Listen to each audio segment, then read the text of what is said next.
Whether in the lion's den or through attacks or in a fire, Martin Luther King's dream reminds us that the struggle is going to be hard, but that the cost is worth what we gain in the end.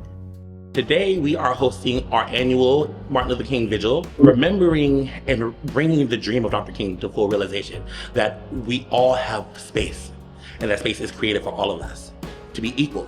The program holds that as its center in its core value. So today, you'll see a number of different presentations from reflections on Dr. King. I believe it takes individuals like us, grounded in service, hope, and courage, to effect change through facing discomfort to build our beloved community. To a reading of the I Have a Dream speech. This note was a promise that all men, yes, black men as well as white men, will be guaranteed the unalienable rights of life, liberty, and the pursuit of happiness. And then at the end, we do a solidarity march in the style of nonviolent protest, walking through our campus community to the Peace Pole.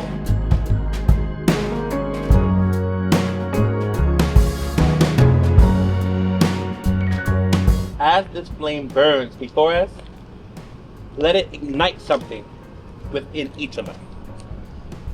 May we leave this place committed to building the beloved community Dr. King envisioned, where every voice matters. Because of Martin Luther King and others, everything that I do, everything that I aid with, I put my heart and my soul, and I leave it all out there. I cannot help but still be hopeful. I cannot help but still be optimistic, because as the dream lays out for us, we cannot forget, we cannot be distracted.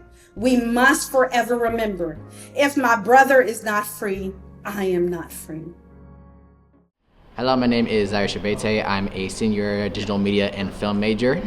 Today I'll be doing an excerpt from a speech from Martin Luther King Jr. here at the MLK Vigil, just to give representation and explain to the audience just how much of a significant impact he had, not just in the black community, but history as a whole. 50 years ago, a great American, in signed symbolic shadow we stand today, signed the Emancipation Proclamation. This momentous decree came as a great beacon, light of hope to millions of Negro slaves who had been seared in the flames of withering injustice. It came as a joyous daybreak to end the long night of their captivity. But 100 years later, the Negro is still not free. 100 years later, the life of the Negro is still sadly crippled by the manacles of segregation and the chains of discrimination. 100 years later, the Negro lives on a lonely island of poverty in the midst of vast ocean and material prosperity.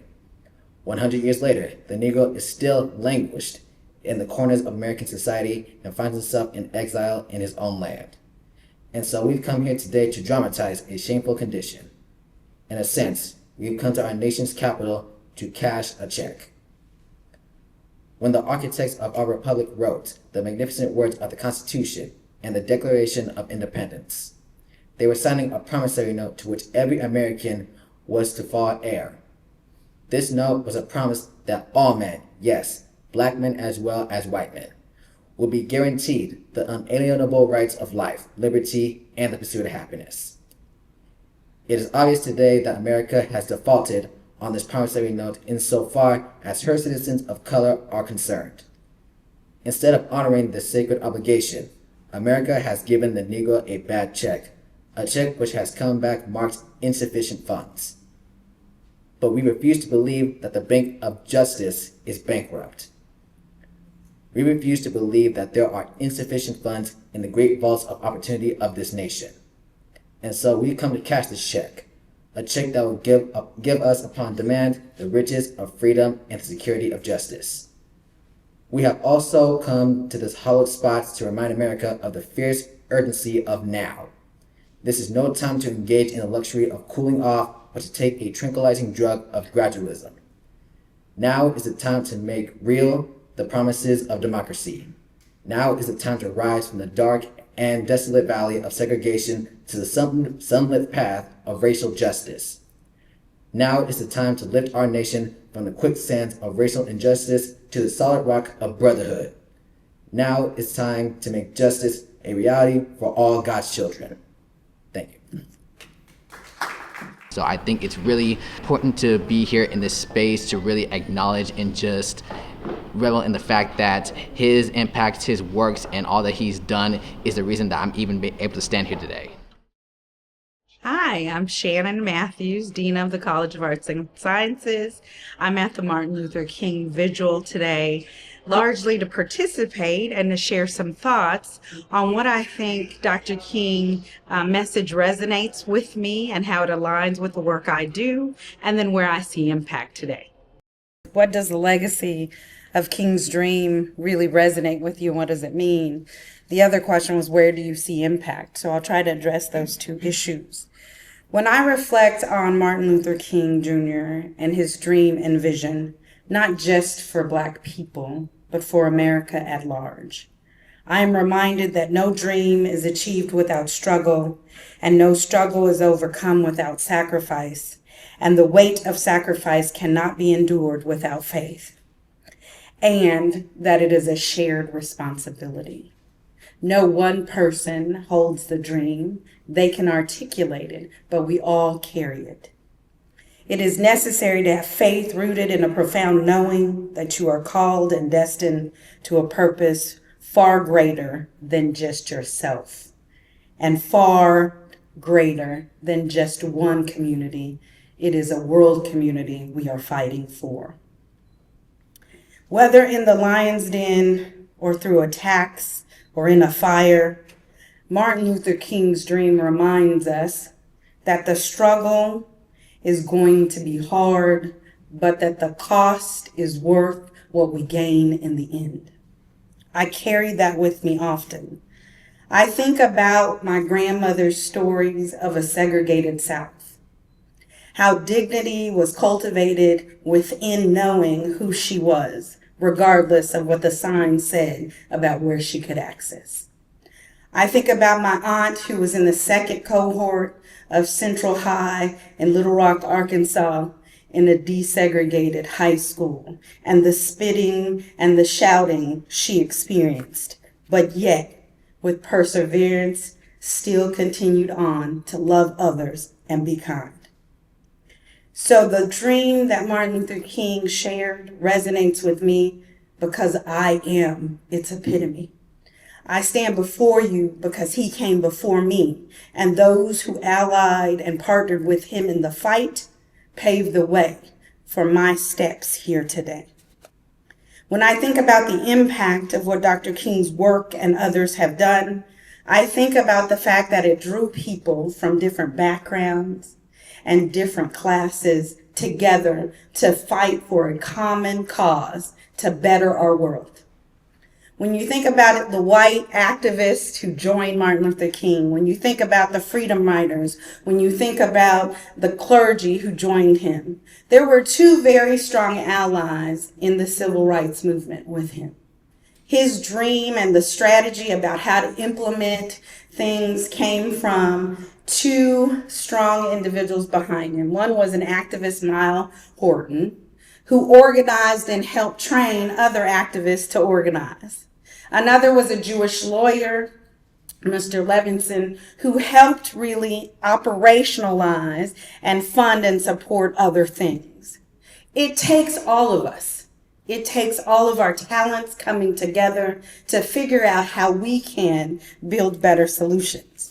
The impact I see is in the Black community for sure, because we have seen firsts across a lot of areas. Right now we have 2 Black female senators who only make up now in total history 3 African American female senators, right? And so in our history, we've only gotten to number 3. What is that telling us? We have more work to do. I've seen that there is a first Black chef who has her first Black Michelin star, Chef Russell. So we are seeing first in our communities. We are seeing, for example, if you look at sports, even in 2020, 2021, there were 10 Black quarterbacks at the start of kickoff on teams leading. So yes, we are making strides in the Black community, but our work is not done. The dream reminds us that a dream is not complete until all our brothers are free. I would like to say too, though, I see impact in other ways. We see impact when we saw the movement on Wall Street. We see impact when we see the protests now about immigration and DEI. We see the impact of Martin Luther King's legacy around us in how we treat one another. So while Jim Crow has provided the bricks by which the school to prison pipeline are built, and while Rodney King seems to be revisited in George Floyd, and while DEI and immigration attacks now seem to be the new whites only or segregated access signs, I cannot help but still be hopeful. I cannot help but still be optimistic, because as the dream lays out for us, we cannot forget, we cannot be distracted. We must forever remember, if my brother is not free, I am not free. And for the leaders in the room, the dream calls for us to have integrity and conviction and dare to stand for truth even when the sacrifice seems a bit too heavy. And when it gets too heavy, community members, it just means you need to come alongside those leaders and help carry the load. So the dream for me every day is real. The last question was, how will you carry the dream forward in your role and your duties? Every day that I step on this campus, it is my goal as a leader to raise a voice and advocate in ways for those who may not be able to advocate for themselves, and to do the legacy of the dream proud. But most importantly, it is in a knowing in my faith that I have a purpose and a call to touch the things around me and make them better. So I call you to be reminded to do the same. Make your community, make your world better. That is the true dream. And I think these kinds of events make us better as a Laverne community, as a campus community, and as a larger world. Events like this bring us all together. It allows people to realize that, one, they're not alone.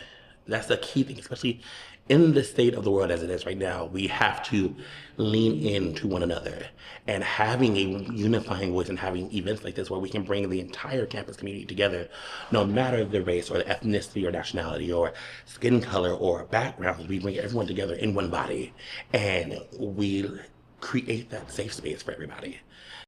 Can you see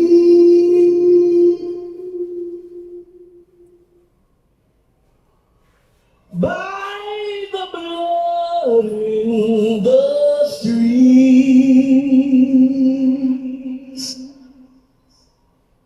that this place doesn't smile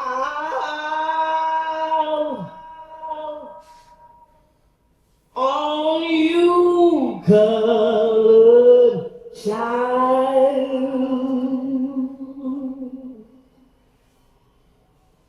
whose blood built this land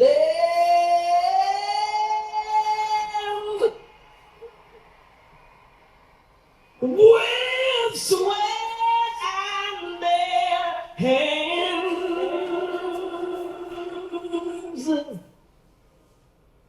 But you'll die in this place, and your memory reigns. Oh, say, does this truth hold any weight?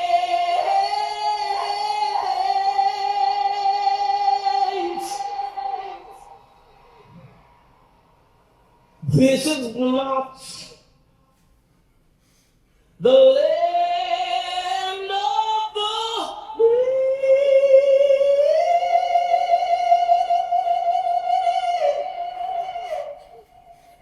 but the home of the slaves.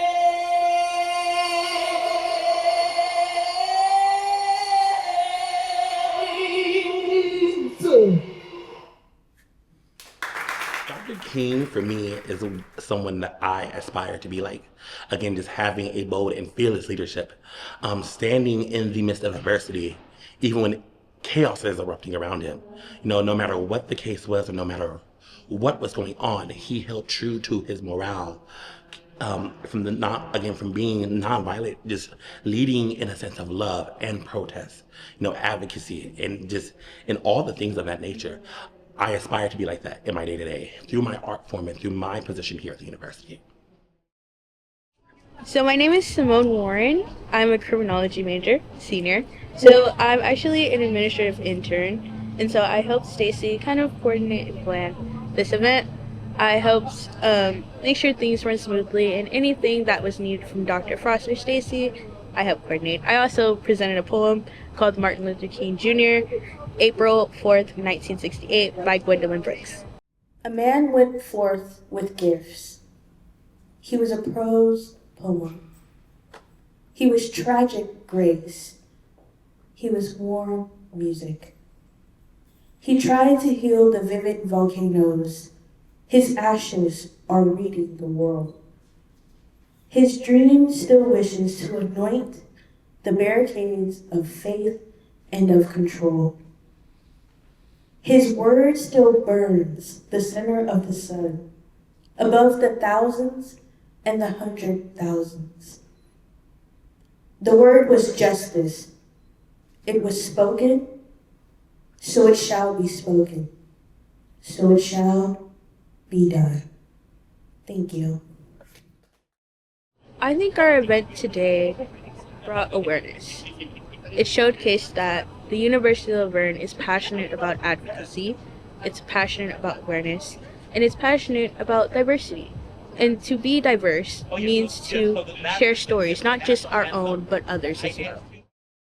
So after our weekend of service, I was inspired by the reflections that we had with our students, and also thinking of the Wake Up Everybody song. It also reminded me that things haven't really changed much, right? We have still, as Dean Matthews mentioned, we have a lot of work to do, and that's where my reflection on Dr. King's legacy was inspired from.